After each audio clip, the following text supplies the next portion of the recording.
Hi, Nick Tunbridge here, Stutter Coach. Today I want to talk about how do we as people who stutter, how do we build rapport with other people despite having a stutter? And there's a couple of things that you can do that will make a big difference in how you engage with people and how you actually go about developing rapport. Just a couple of the things that I certainly have done in the past that have not helped build rapport, I want to cover off with you in case you're doing them, and perhaps if you're more aware of it, then you can adopt another strategy or improve how you may engage. The first thing is that my experience has been that people don't actually worry so much about the fact that you stutter. The thing that they are more worried about is if you're uncomfortable with it. So if you're feeling very uncomfortable about where you are and you're talking to someone and you're very reactive to the fact that you're stuttering, that will convey a significant amount of tension onto your listener, and then they generally will feel very uncomfortable.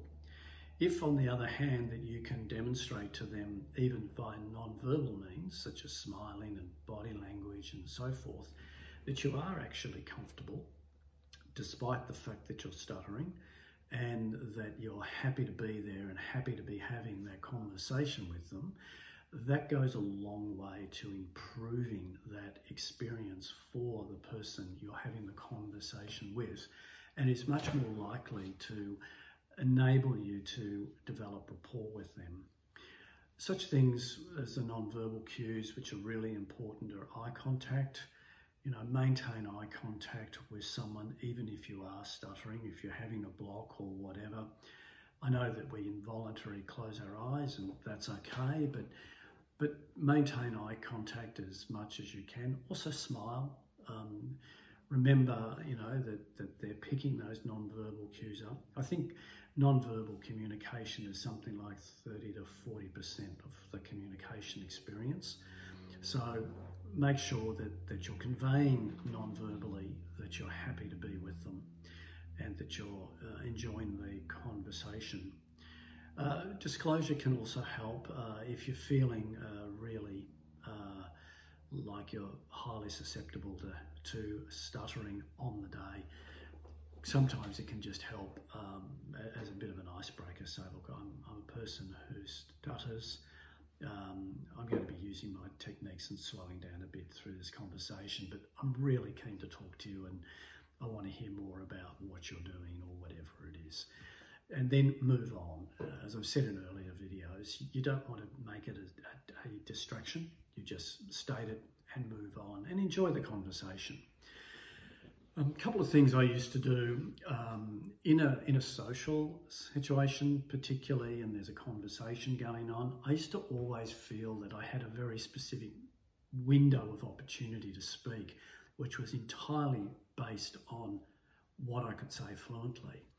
So even if the conversation had moved on, I would still blurt out my contribution to that earlier conversation because all of a sudden I could speak fluently for that moment.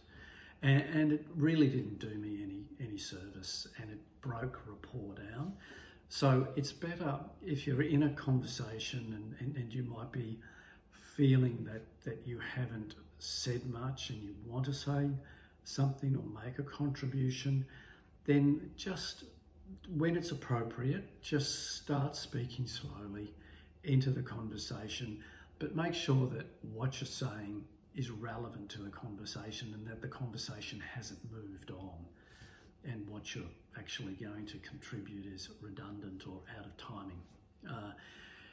The other thing too is you don't always have to talk. I mean, again, going back to non-verbals, I mean, you can contribute and be part of a conversation with smiling and nodding and talking. If you don't feel like talking, then don't talk. But don't not talk because you're frightened of stuttering. It's better, in my opinion, to then just disclose to the group and say, look, I stutter and I really want to contribute to this conversation. Can you give me room? Everybody will. And it's very, very rare that you'll meet anyone that ever has an issue. It can be challenging, particularly in a social situation, because conversations move quickly, people speak, they move on, and that is just a challenging thing that people who stutter just have to manage. So, in summary, be relaxed, be comfortable with your stutter, convey to the person that you're speaking to that you are at ease and that you are comfortable. Remember the non-verbals, remember eye contact, remember smiling. Again, thank you so much for tuning in.